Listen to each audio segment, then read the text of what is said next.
Uma força sobrenatural, iminente, evocando o animal, o humano e o Deus, emana da representação da noite entre os navarros. Suspensa num espaço negro, uma lua melancólica, sob uma névoa difusa, domina o céu.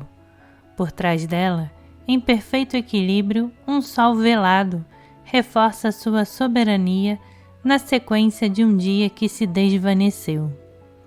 Só a noite escura, mostra aos meus olhos as estrelas, escreveu Walt Whitman.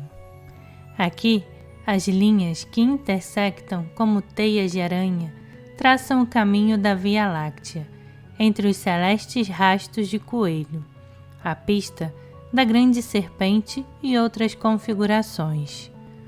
Como um chile de fino rendado, a noite envolve o mundo no intervalo entre o crepúsculo e a alvorada, com um silêncio que traz, além da recuperação e do hiato frio relativamente ao calor ardente e à luz do sol, a noite evoca a escuridão restauradora e o repouso, o obscurecimento da consciência, comparada ao sol, que se segue ao tumultuoso esplendor e ao esforço do dia.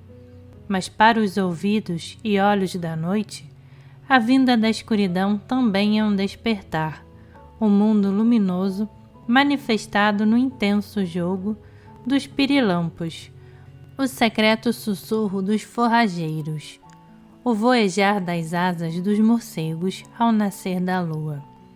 Durante a noite, observa Walter Otto. O conhecimento inflama-se, ou desce como uma estrela cadente. Conhecimento raro, precioso, mágico até.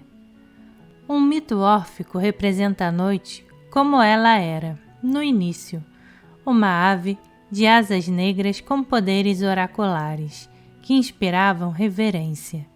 A deusa engravida do vento e põe um ovo de prata no enorme regaço da escuridão. Desse ovo, nasce Eros, o deus do amor de asas douradas. Do mesmo modo, o nascimento da noite na alma cria um sentimento oceânico de afinidade, não só com o amante com quem se dorme, enquanto a escura terra gira com vivos e com mortos, mas também com os antigos antepassados e os futuros descendentes, universos visíveis e invisíveis, deuses e criaturas do tempo e da eternidade. Para muitos, contudo, a proximidade do próprio lado escuro da noite é sentida como um sinistro envolvimento por tudo que é ameaçador, aterrorizador e imprevisível.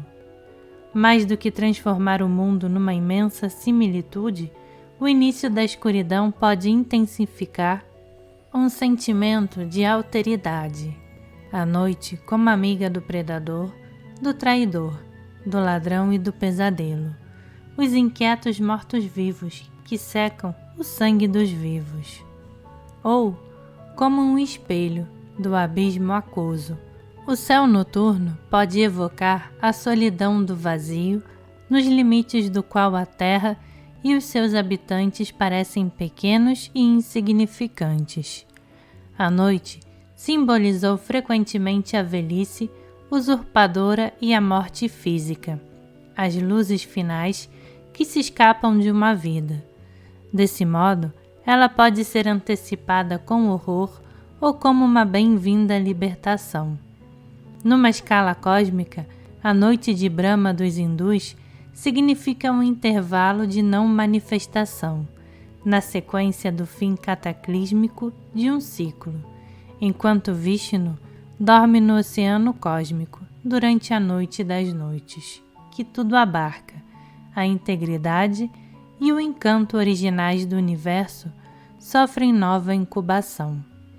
Em termos psicológicos, a noite pode evocar o inconsciente tanto no seu aspecto positivo como no seu aspecto mais ameaçador. Como Nut, devorando o sol, o inconsciente engole a consciência do ego durante os intervalos do sono. Os humores depressivos, um estado de não conhecimento, a letargia e a ausência de sentido caracterizam a noite escura da alma. Por outro lado, a sensação de uma divina epifania causada pela visão de um céu noturno incrustado de joias pode refletir constelações de discernimento florescente no inconsciente do observador.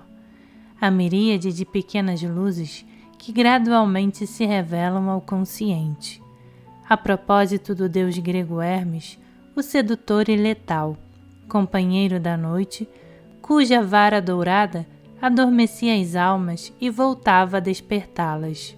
O mitógrafo Karl Karenji observou: a noite da criação e a noite da morte.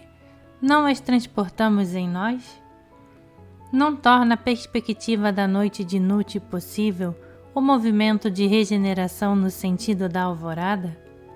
A descida da noite sobre a consciência não necessita de sinalizar uma morte permanente do ego, mas apenas um escurecimento temporário, do qual pode emergir uma visão e uma compreensão mais completas da divindade interior.